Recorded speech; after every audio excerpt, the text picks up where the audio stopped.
Well, good morning, good afternoon, good evening, whoever you are, wherever you are, whenever it is for you. For me, it's just past midnight on Friday, the 21st of November, the day that the Lukoil sanctions hammer is supposed to come down, right? That would make this the news and events for Thursday, November the 20th, day 1366 of Russia's war of aggression against the people of Ukraine. And I see that the peeps are coming in. Hey, Nutmegger and Seawolf, how you guys doing tonight? Hey, Anthony, Tommy, Tom. Hey, Scotty.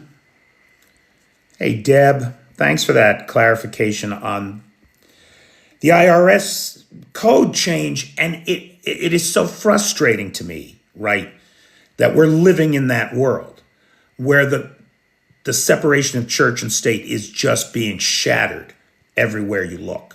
Hey, Integra, long time no see. Hey, Feisty. Hey, Kid. Hey, Nicola.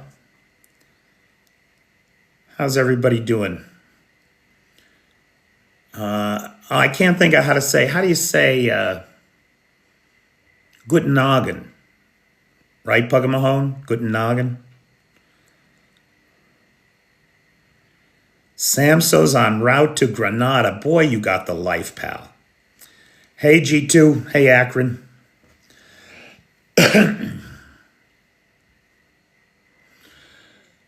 Yes, Seawolf, I have to file taxes in the United States every year. As a United States citizen, that is part of our obligation. Hey, Clive. Hey, Mike Now. Hey, Flying Sunbeams. Yeah, Lars, I saw, on behalf of Lars, I want to apologize to Mangoes Everywhere. I referred to the current inhabitant of the Oval Office as Mango Mussolini. Mangoes Everywhere took offense to this, and I just want to send my apology to the mango and mango-loving community for this terrible, terrible turn of phrase that I'm most guilty of. Hey, Alice. Hey, Lola. Hey, Kath Brown. Hey, Chrissy Locks. Hey, Dino. Hey, Flip. The red pickle line, that was good too. That really caught me off guard. I had not heard anything like that. Hey, Neil Steven. Hey, Richard Prexis. How's everybody doing tonight? Just while people are coming in, if you haven't seen it yet, I did a thank you video because today is the 900th day of this channel. This channel started on day 466 of this war.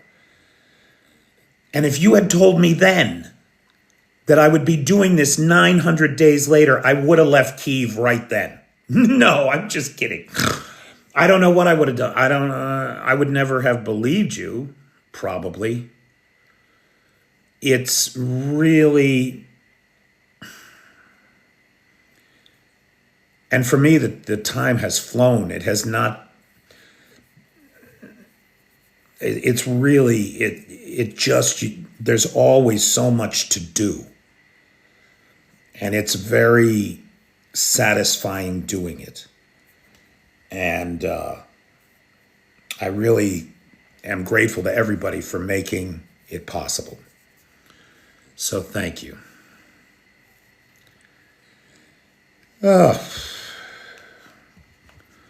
Who would ever think to put strawberries on pizza? Not me, that's for sure. I can't imagine a strawberry pizza. Hey, Den.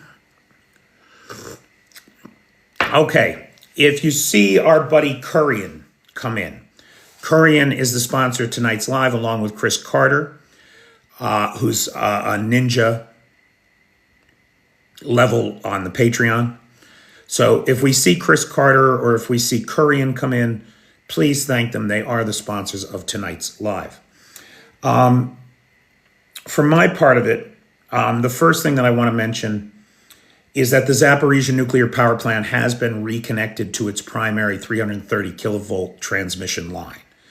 So normal power is flowing to Zaporizhzhia. However, I need to do a retraction as well, because it was my understanding that the secondary line, the 330 kilovolt line, was connected and was working. That is not the case. That line has not successfully been reconnected to the power plant, which means they are running on one line and then the diesel generators. Not a good situation to be in. So we're still waiting for that primary backup to be reconnected. But for right now, the main transmission lines are reconnected and the plant is functioning normally, still in a cold shutdown state. Last night, we saw almost an 80% interception rate by the mobile air defense units and elements of the Ukrainian Armed Forces and Air Force. 106 out of 136 drones shot down. It was Dnipropetrovsk, Kyiv, and Chernihiv last night that got pounded. But nothing like the casualties that we saw from Ternopil 2 days ago. The Trump-Putin plan. Okay, let's start with that piece of shit. And I don't just mean the plan here. I mean all of them, right? Trump, Putin, Witkoff, or as I'm calling him now, Steve Witless Jerkoff. He's Steve Witless Jerkoff to me forever now. And he certainly did everything he could to give the Russians everything they wanted and more. New things. It's insanity the way that they're not just pushing their maximalist goals from the start of the war, every single one of which they have failed at. No, they're pushing new insane shit. Wait till you hear some of this. So the Trump-Putin plan is dead on arrival. It's a non-starter. And you will see why very shortly. Moskovsky Komsomolets, the Russian paper today, wrote, remember when they used to say nothing about Ukraine without Ukraine? That's all in the past. The Russian papers are repeating this lie that Ukraine has no sovereignty or agency of its own, that the great powers will decide Ukraine's future, that it is not for Ukraine, the little Russia, to make any decisions for itself without Papa Putin chiming in. This lie is full on in the papers. And the worst part of it is that the propagandists who put it out believe it. Trump's people and Putin's people believe that, or rather Trump and Putin believe that they are the masters of the universe, that they can bully, cajole, murder their way to get what they want. And it is time, and the Ukrainians are certainly standing up to them and making it clear that that is not the way the world works. If only a little bit more of the world could chime in here, that'd be fucking great. Commerçant wrote, now dig this, because this is the crux of this whole 28-point failure, this roadmap to capitulation and surrender to the aggressor and the murderous tyrant in the Kremlin. Commerçant writes, the U.S. administration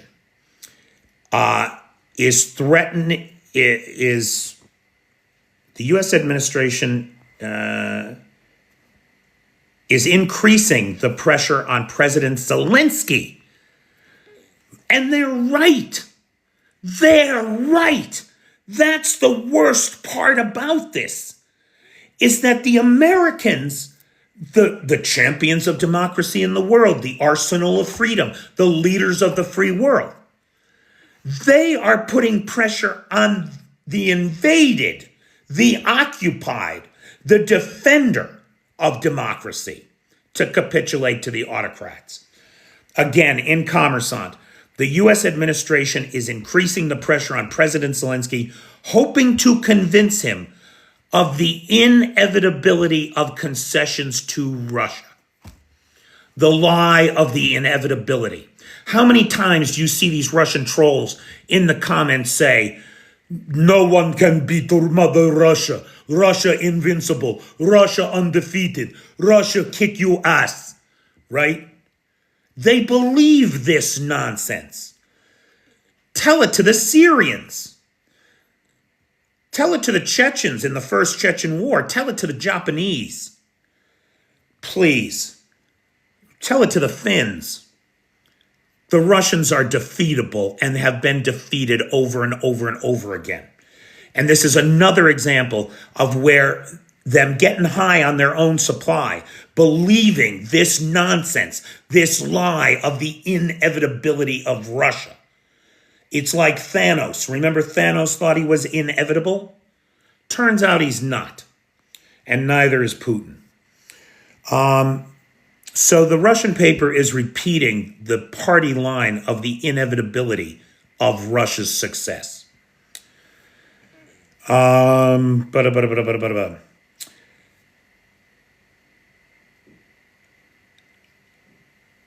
Stressing, right now, this is the Trump administration stressing to the Ukrainians the danger of military defeat and the major political crisis in Kyiv sparked by the growing corruption scandal. So look, we know there's corruption in Ukraine. Nothing like the corruption in Russia. I mean, the systemic corruption in Russia is on full display with every aspect of the failures of this war and now of the economy. Yes, like all post-Soviet countries, Ukraine has a legacy of corruption that it has to get out from under.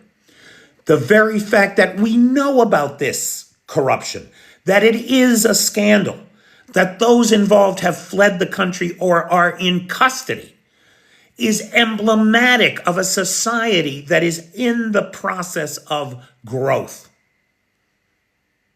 and movement forward. In my opinion, that's what that is, not what these people are making it. But Putin is not a chess player. Trump certainly doesn't even play checkers. Checkers, I'm sure, is too strategically overwhelming for him. What do you mean? You get a king. Anyway, Putin is no chess player. Trump is no chess player. Trump is a parasitic opportunist. Putin is a judo player, a judo fighter. Again, a martial art that is opportunistic in its nature. Judo isn't about strategy over the long term. It's about taking advantage of a weakness in your partner in the moment the weakness is presented. Corruption scandal erupts in Kyiv. The Russian propaganda machine starts churning. Yeah, and I agree with Dino. Presently, the USA is more corrupt than Ukraine. It's on full, here at least they're hiding it. It's on full display and tweeted out to millions of sycophantic followers who cheer and applaud at the pilfering of the United States Treasury in front of their fucking eyes. Okay. So this is what the Russian papers are saying, and I think they're right on target. Again, Kommersant, it appears neither Ukraine nor Europe took part in putting together the 28-point peace plan. This is Moscow's dream, to sideline the voice or silence the voice of the victim in this war of aggression and silence the partners who have helped them to persevere through this nightmare fight started by the gangsters in the Kremlin. Yesterday, we were talking about Zelensky's whirlwind tour of Europe, Greece, Madrid, Paris, right? And yesterday he was in Istanbul to meet with Erdogan, and Zelensky outlined the European peace initiative for the Turkish president. Witless Jerkoff, who was supposed to be there, didn't show. Why would he be bothered talking to the peons? The masters of the universe, Trump and Putin, will make all decisions for us. This guy is such a piece of shit. Where do you see? Where do you see what he built into this deal for the Russians? things that they have never even asked for before. It's outrageous. My blood is boiling over it. Zelensky met this evening with the U.S. Secretary of the Army, Daniel Driscoll, and 2 4-star generals. It is thought, this is commonly being reported, it is thought that Driscoll, a Trump appointee, self-described disruptor and change agent. That's always good, right? That's a good place to start. You're a disruptor and change agent who will work to advance the America First agenda. So a Yahtzee and a racist too, which is what you have to be in Trump's orbit, right? It is generally thought that this guy Driscoll will try and pressure Kyiv and using the current political scandal. The White House chose him. It is being reported in Axios. One senior administration official suggested that Driscoll and the generals may have been chosen for this mission because in the thinking of the White House, who are so frantic and desperate over their failures to stop the Ukraine war, because they are completely unprepared and ill-equipped to do so. They lack all the necessary nuance, subtlety, strategy, and empathy, pathos for the passions that drive the cause of war, that they are doomed to failure from the beginning. Now, this senior White House official told Axios that Driscoll and the generals may have been chosen because Trump has it in his head that Putin is more likely to listen to a military negotiator, and out of his frustration with the many losses in this thing. Now, this is my concern. We saw how the Trump administration treated President Zelensky back in February. We hear rumors about how President Zelensky was recently treated at his most recent White House visit, being yelled at, threatened to capitulate to Russia. Now, I don't know what Trump told Driscoll and these generals to threaten Zelensky with. I don't know what new indignities will be heaped upon the president of Ukraine by these parasites of the parasite in DC. But I promise you, it will be a black stain on the American soul. We will never get clean.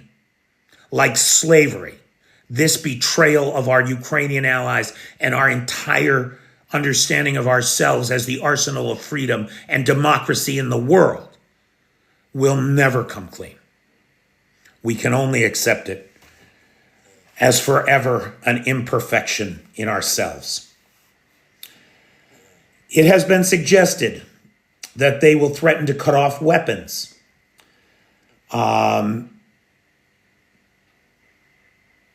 And who knows what other bullying will be involved. Axios is reporting that part of the deal is that the eastern Donbass will be rented to Russia. Now, only a goddamn New York real estate developer could look at the slaughter and devastation in the East and say, hey, Russia, why don't you rent it from the Ukrainians? Ownership will stay with the Ukrainians, but they'll give you all the rest of the Donbass. We're going to just hand you for the promise of rent. Honest to God, Paul, it's this fucked up. We are living in the most stupid timeline possible.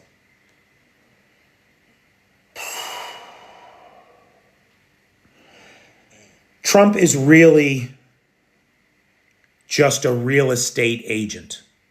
He is not a statesman. And Witkoff, there's everything with Trump is transactional. It's not transformative. The Telegraph reports Kyiv ownership in exchange for parts of Zaporizhia and Kherson.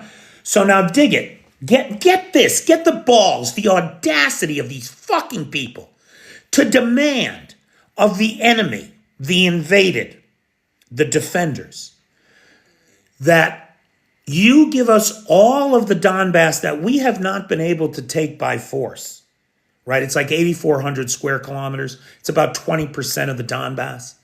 Give us it all, and we'll agree to not take the rest of Kherson and Zaporizhia that we have failed to take, that no Russian soldier has set a foot in Zaporizhia, and that we were driven out of in Kherson.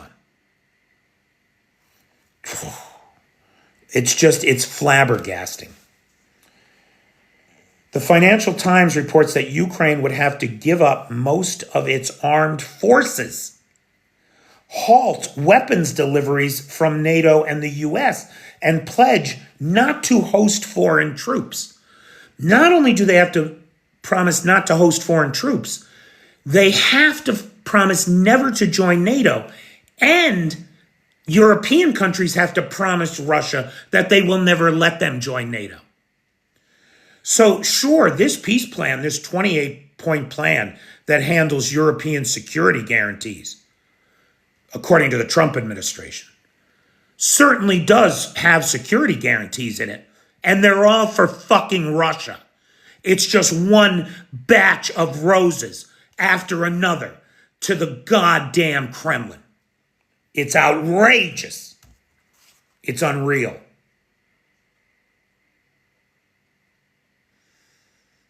On top of that, just to add insult to injury, the Ukrainians can't ever have any foreign diplomatic flights land in the country.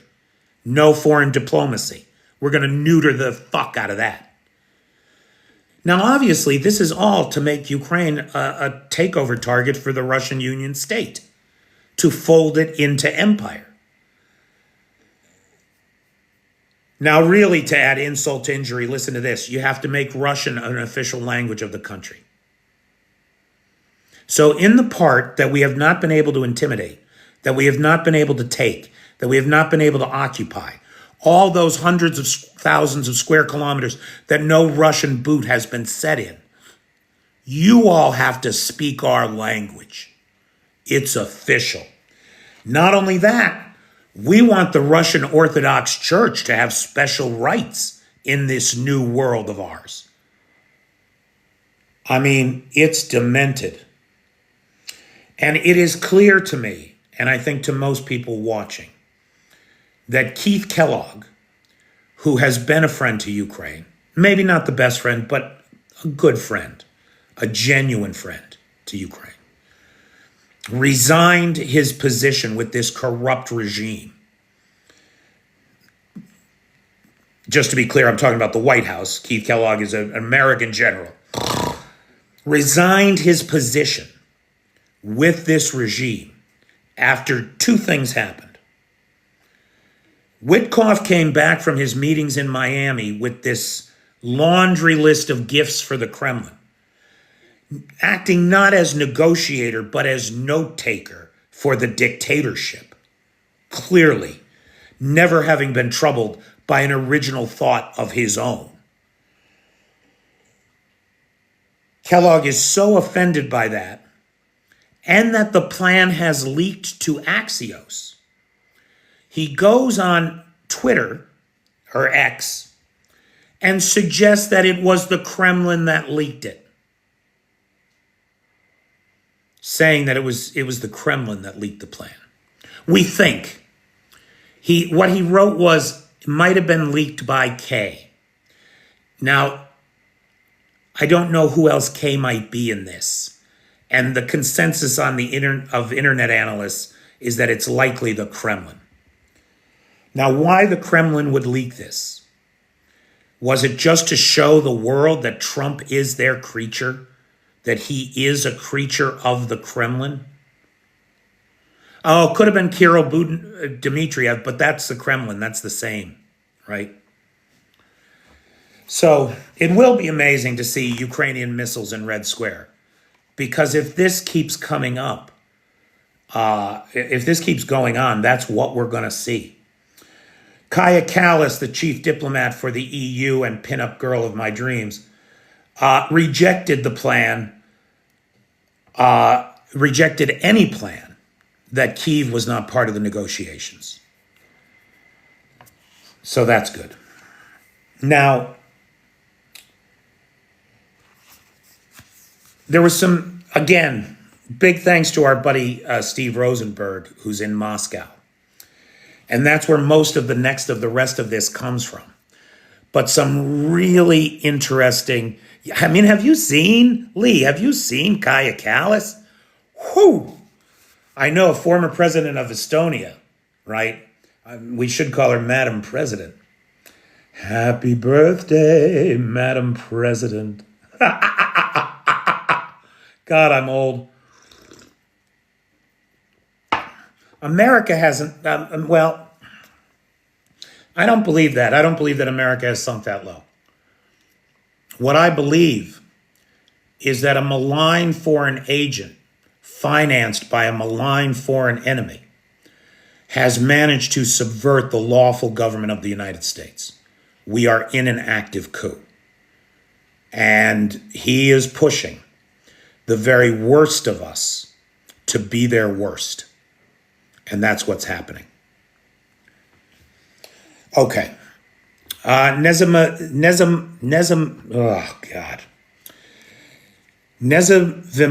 Gazetia, Russian state-owned newspaper, wrote a long piece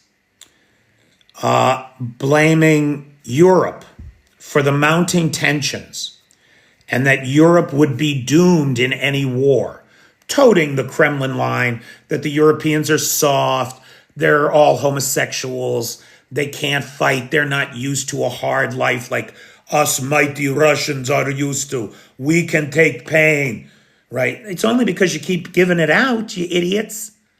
It's only because you keep beating each other with sticks. Fucking stop it. So, long article toting the Kremlin line, talking about the strength of the Russian people, how they can take so much pain, etc. And talking about how Europeans are spending more on defense, Europeans are weak, Europeans are talking about going to fight Russia. And the whole piece reads like standard Russian propaganda until you get to this one line. It says, quote, before 2022 in Europe, countries there were no calls to go and fight. No one was calling on politicians to do that. Now, it's Russia.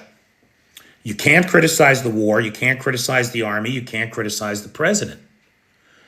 And that sentence does none of that. It merely points out that the political situation in Europe before 2022 was that no one was calling for war with Russia. But since 2022, everybody is calling for war with Russia. Maybe they're connected, you think? Now, this is, I cannot stress the importance of the subtlety of this on the Russian psyche.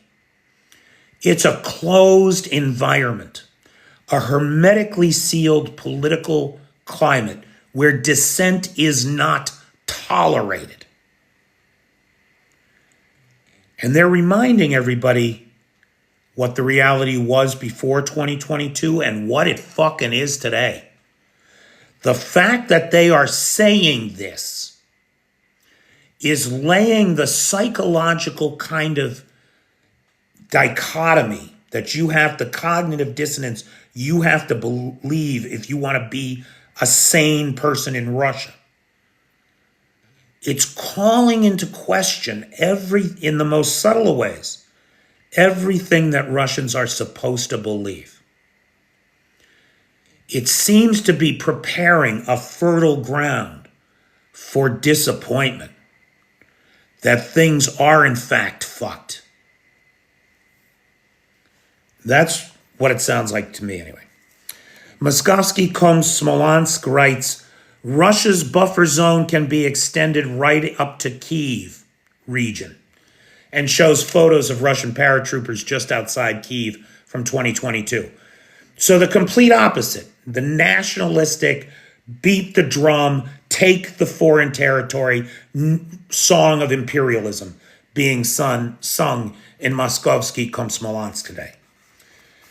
Now, of course, the Russian papers are talking a lot about the economy, and that is true again today. Quote, recession in the Russian economy is almost inevitable, analysts say. Without a change to the current monetary policy, there is practically no chance of avoiding a recession. This is in the Russian paper.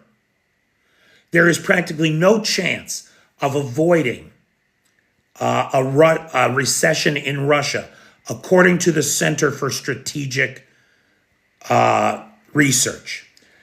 A transition to a fall in Russian GDP is now inevitable, analysts report.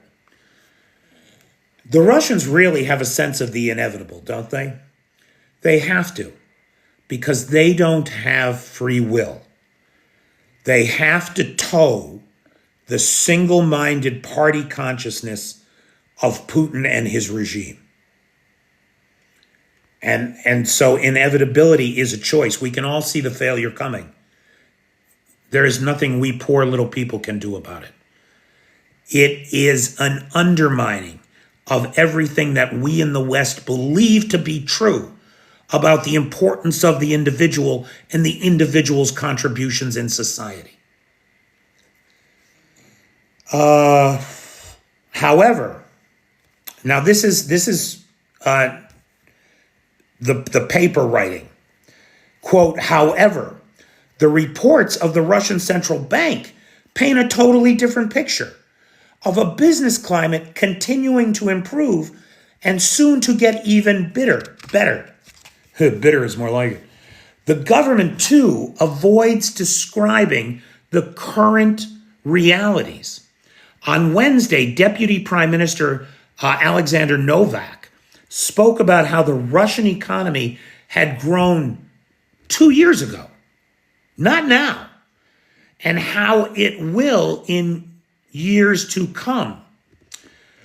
It will revive again, right? So he said good things about what happened 2 years ago. Then he says it's going to get better. It will revive again by 2030. 2030. So it appears that the Deputy Prime Minister of the Russian Federation is preparing the people of Russia for 4 years of economic woes. And they better get ready because it's coming. And it is not going to get better by 2030. No fucking way. Poland is contributing $100 million to the Pearl Initiative this year. This year, according to Radoslav Sikorski, the defense minister.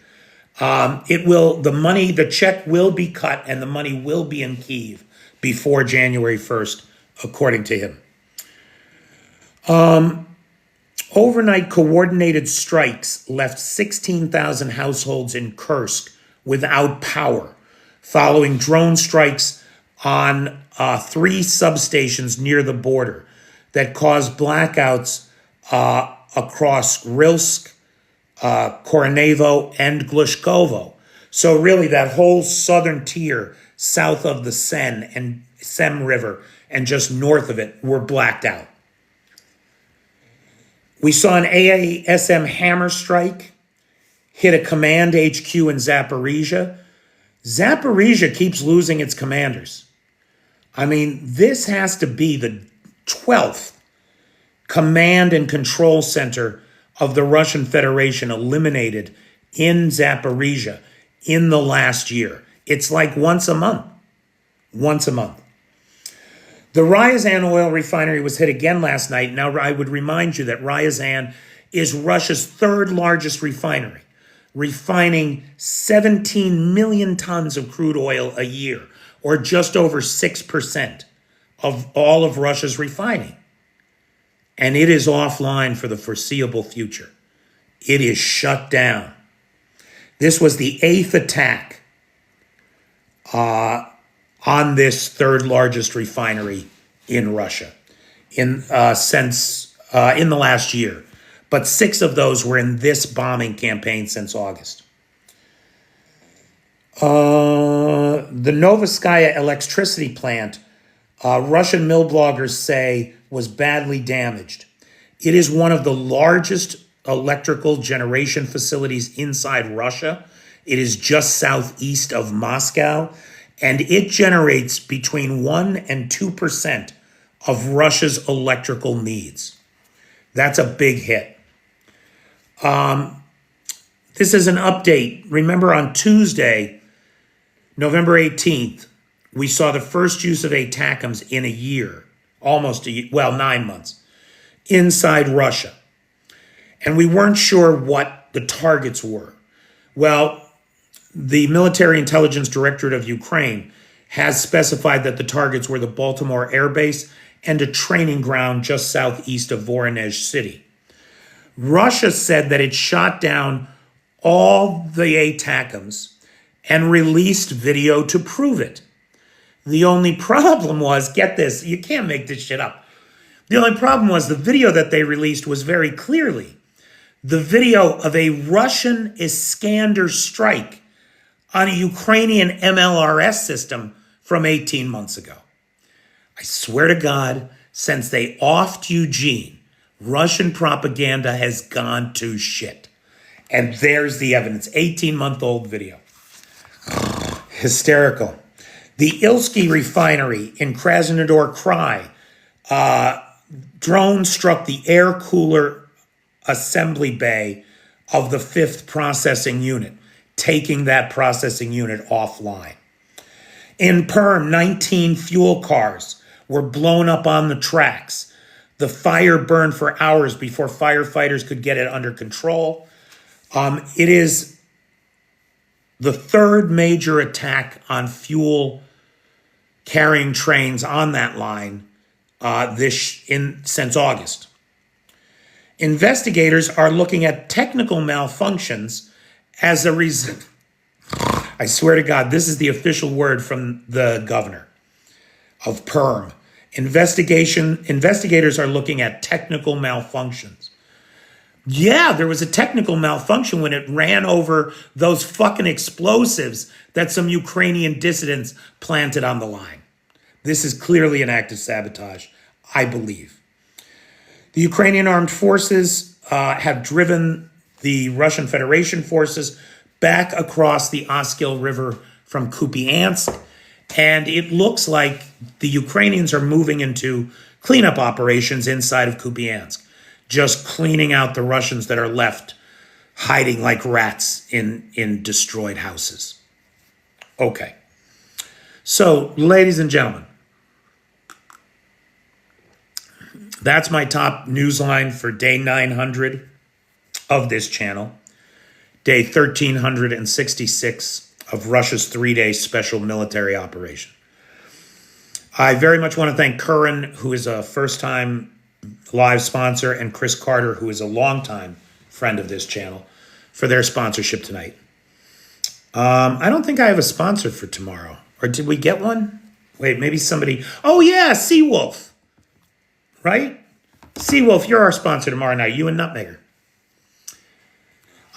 So tonight, though, it is Chris Carter and Curran. I want to thank them both for their support of this channel. I want to thank Lars, who has the Discord server, Nightshade, who has the Peter's Peeps group on the Book of Faces, and, of course, the best moderator team on the Tickety Talk, Maddie, Feisty, Roy, and Travis. Okay. Questions, comments, points of observation, or personal need? When and how do you see the Russians will not be in Ukraine? There's only one way. the Russians must be defeated. That defeat can come on the battlefield if we give Ukraine what it needs, or it can come through the economic implosion that the Russians are creating by repeating the exact same mistakes they made in the late 80s. I mean, I know that the one thing we all learn from history is that nobody learns any fucking thing from history. But Jesus Christ, you would think that you would at least be making different mistakes instead of following the same playbook that you know failed. It's insanity.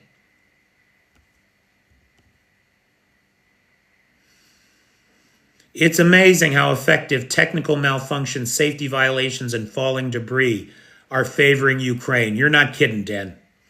You know what they say, God helps them that helps themselves. Steve, I think you're absolutely right.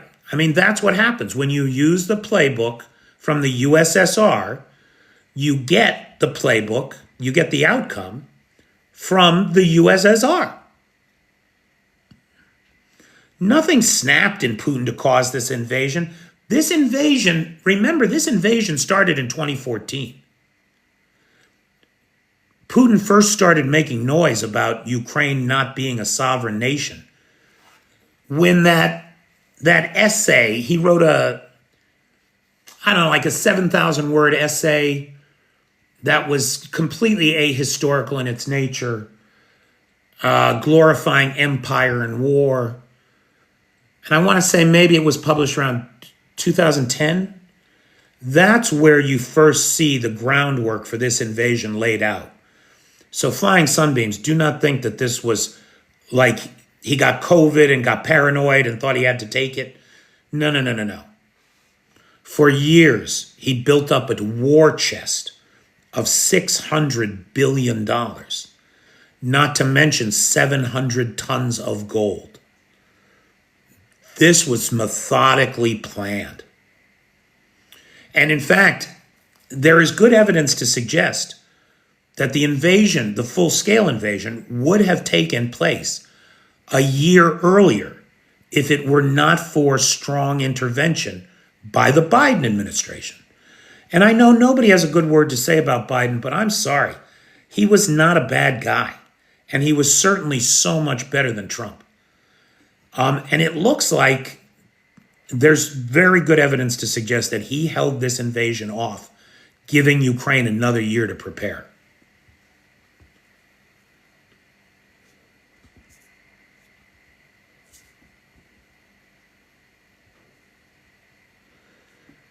"2012 negotiation with the West about development of Crimea and the Bay." Well, now hang on, TK's daddy. Because if I'm not mistaken, the essay about the non-historical reality of Ukraine as a sovereign, separate people of the Ukrainians from the Russians and his bullshit about Kyiv and Rus was published before the 2012 proving of the natural gas resources off the coast of Crimea. I mean, we all believe that the real motivation for taking Crimea was that large natural gas reserves off the coast were proven in 2012. Should Ukraine develop them, it would pose a threat to Russia's near monopoly on pipeline gas to Europe, and he could not have that. Oh, he definitely wants all Ukraine.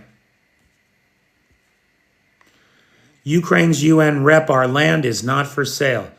For sale? Who said anything about a sale? We said a rent.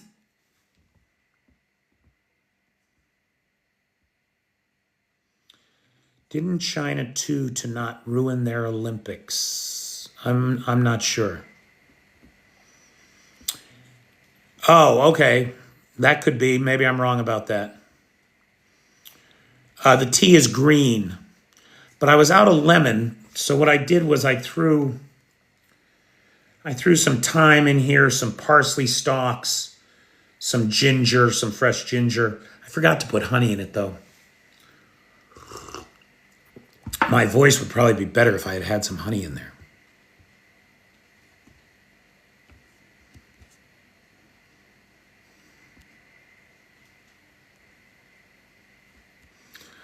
I'm with you, Anthony. Yeah, they finally got a settlement in that Yukos oil thing. It's just that nobody's been paid. Oh, please, Renvox, don't even get me started. Yeah, the Warsaw Pact is never coming back. Are Basil and Mint relatives? I did not know that. I get tea from Nepal. It is fantastic. I bet it is. Night, Nightshade. What do you think, Nightshade? Did I do okay without reading that thing? I will read it after this. Ha ha ha ha ha ha. Ronnie wants to know if I think Putin would use tactical nukes if pushed. Look, I wouldn't put anything past Vladimir Putin. However, the consensus among, not me, like I don't know shit about shit, but I did a lot of reading on this from a bunch of analysts that I trust. People like Hamish DeBretton Gordon, who's a chemical weapons, nuclear weapons expert, a former tank commander for the British Army, right? That kind of guy. The consensus among the people in the know, in the intelligence and nuclear community, is that zero of Russia's tactical nuclear arsenal is still effective. None of it works. And the reason for that is because you can't just let nuclear bombs sit around. You have to maintain them. And they're very expensive to maintain. And it looks like the Russians stole all that money rather than put it into maintenance. And so the tactical arsenal appears to be defunct. Now, there are analysts out there, you can find them, who will say that is not the case. And we should not let ourselves think it is. And that's a fair point. But the vast majority of analysts really think it's a joke. None of them work. And they cite a lot of good reasons, particularly the tritium refresh rate. Like you got to inject 0.2 grams of tritium into the fissile trigger mechanism, basically, every year. Every year. And tritium is $30,000 a gram. And very difficult to make. You got to process it out of your own nuclear reactors. And apparently it's a difficult thing to do. So, Roni, I don't think anybody has to worry about the tactical nuclear arsenal. Now, they still have 4,000 strategic nukes that we do have to worry about. So there is that. It's not like we got to pass. And 1,755 of those are deployed. Now, look, they might have 4,000, but 1,755 of them are on subs or in silos, purportedly ready to go. It's a pretty safe bet those 1,755 work, or at least have been taken care of in some way. Wacky Jackie says, I heard 20% of Russian nukes are active. What does that mean? Is that what I just said? The deployed nukes, 1,755, almost 2,000. I mean, that's just about 20% of the 6,000 they have or claim to have. So yeah, that's 1,755 that we're pretty sure work. And they're much bigger bombs than the tactical nukes. So they're a concern, yeah.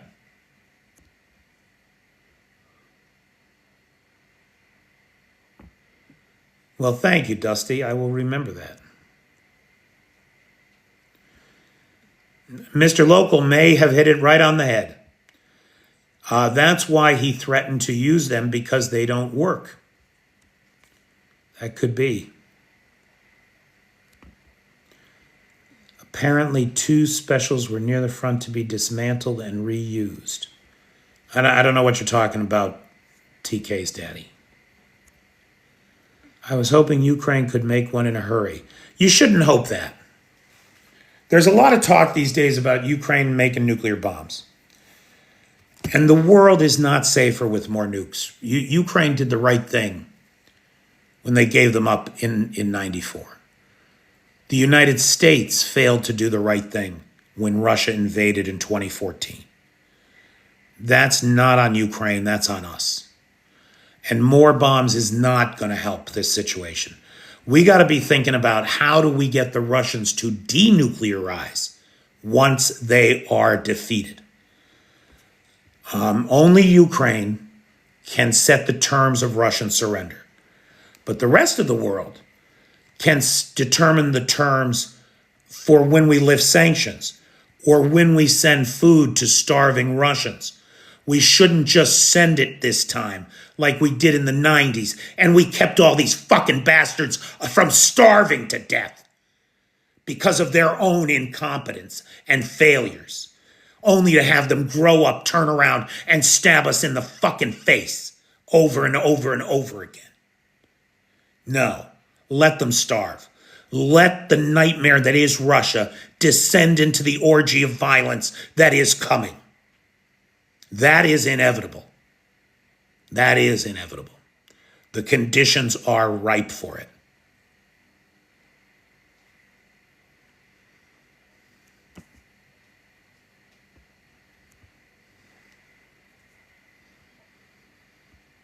No snow here. Look, if the Ukrainians captured a couple of Russian nukes, who gives a fuck? I'll tell you why. Because all of the nuclear scientists in the Soviet Union were Ukrainian. Ukraine has 5 nuclear power plants, for crying out loud. And you know what? None of their fucking guys walked off the job because they haven't been paid in 2 months. In spite of everything, people are at least getting paid here. Not like with the Russians. So if Ukraine wanted a nuclear program, they got everything. They got the centrifuges, they got the nuclear power plants, they got the raw materials. They can fucking build one themselves. They certainly don't need some unmaintained piece of shit, leaky Russian tactical nuke to make advances in the field. No fucking way.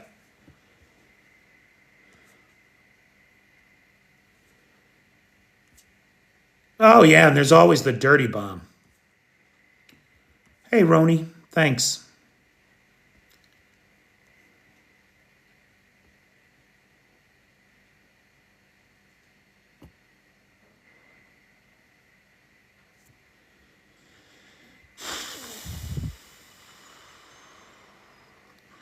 Well, maybe not a few weeks, but the know-how, the resources, everything's here. They could do it, and they wouldn't have to ask any fucking buddy. And they have lots of coal mines deep under the earth where they could do it in secret and safely. Well, relative safety.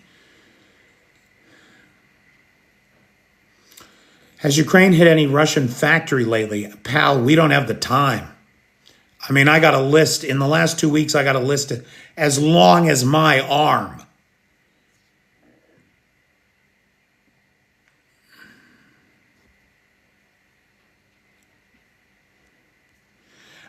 Now there's a big difference, Ronnie, between destroying a factory and hitting it. Destroyed, very few. Very, very few.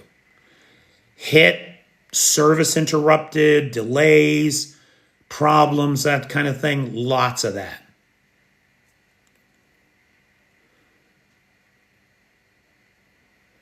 Smokey, I don't know the answer to that.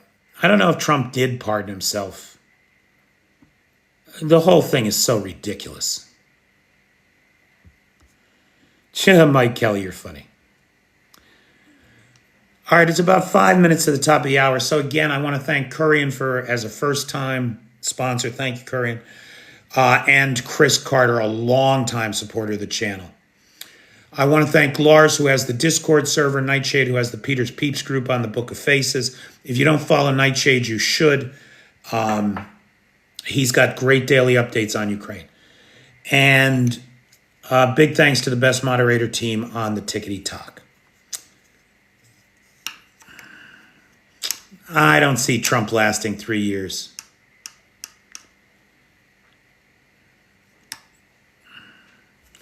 Lee says Trump did pardon himself. Oh my God. There is nothing that guy won't do with himself, is there? Sorry, J-Boy, we're just wrapping it up, pal. Again, everybody, thank you so much for all the good wishes and everything on the 900th day of the channel. I really appreciate it. I did not find out about the chlorine levels, Nicola. There was no follow-up in today's papers. Good night, Chrissy Locks.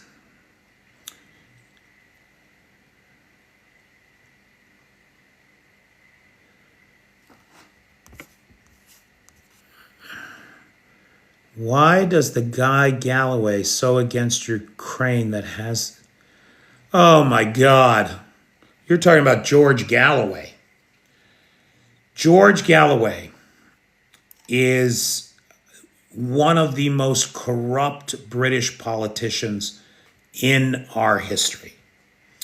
He has taken money from the worst oil barons and terrorists in the world.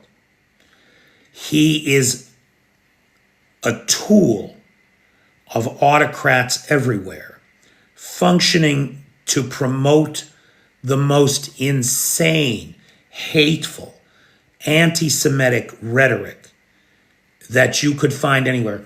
There's a video of him online. If you Google this, you'll be onto him. And then you can see he's got videos of him debating, you know, Democrats, people interested in democracy, from 20, 30 years ago on YouTube. And he's been around a long time. His debate with Christopher Hitchens, I think there's 3 of them, actually. Probably about 15 years apart, but 3 of them, is phenomenal to watch. It was at, that college that I like out on Long Island. Why can't I think of the name of it? It'll come to me. But if you Google Galloway walks out on Israeli debate or something like that, he comes into the debate, they start talking, the opponent says, we think, and he says, wait, stop, we? Are you an Israeli? And she says, yes. And he says, oh, I don't debate Israelis. And he gets up and walks out. Just like that. So George Galloway is a piece of shit.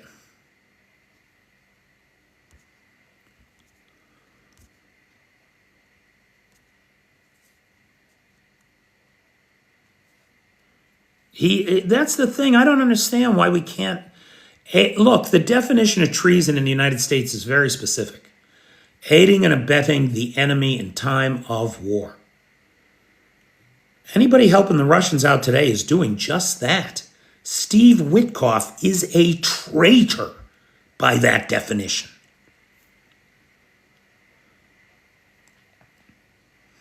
Charles, it does not seem likely. Charles has a great question that I should have already answered. I should have mentioned this. So it's a great follow-up. Will the USA stop military help to Ukraine if the peace plan is not accepted by Ukraine?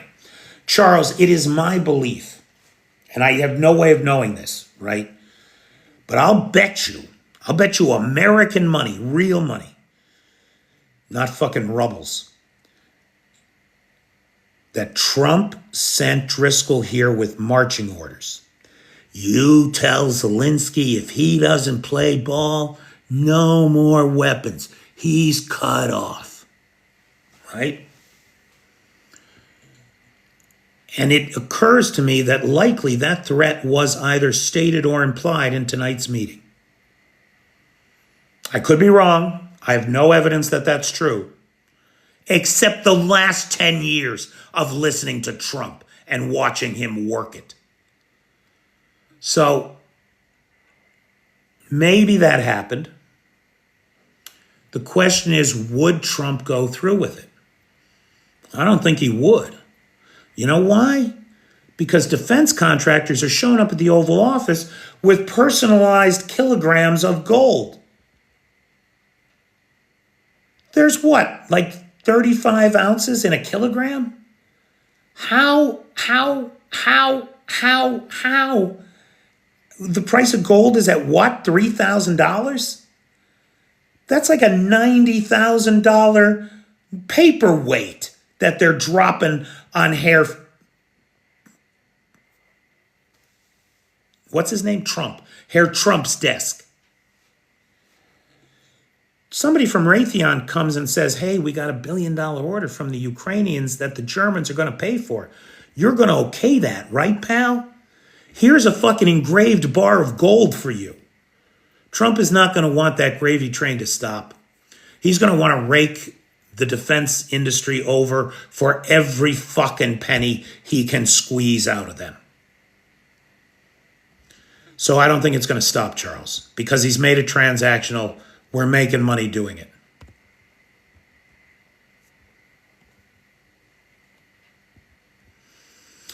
You know, mass confusion, I wondered about that, and Big Bad John, because I thought in my head I had heard that it had hit 4,000.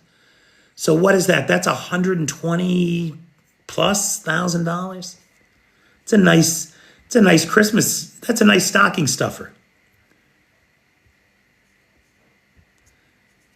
That's not true, TK's daddy.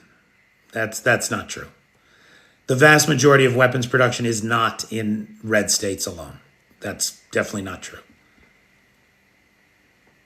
Yeah, the NATO order on behalf of Ukraine, the $100 million that the Poles are ponying up, he's not going to let that go.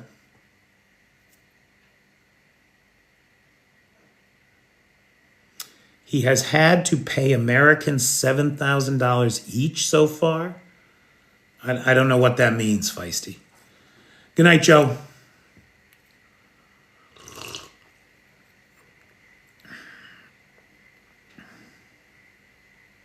Are you talking about me, Jamie?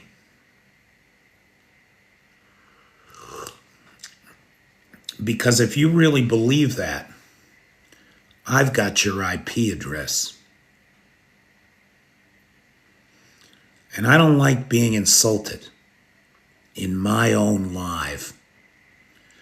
Somebody show fucking Jamie to the door before I decide to go visit. Thanks, Flavius.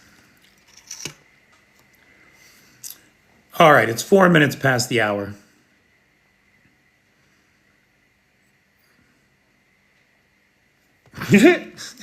That was fun. That was a fun little scene to do. Now that Jamie's gone, we can laugh about it. All right, kids. I tell you what. It is 5 minutes past past 1 in the morning here. I got a pot of soup on the stove I got to finish up. So I'm going to call it a night. Ladies and gentlemen and other non-binary folks, thanks so much for joining me tonight. Make it a great day and have a pleasant tomorrow. Take care, everybody.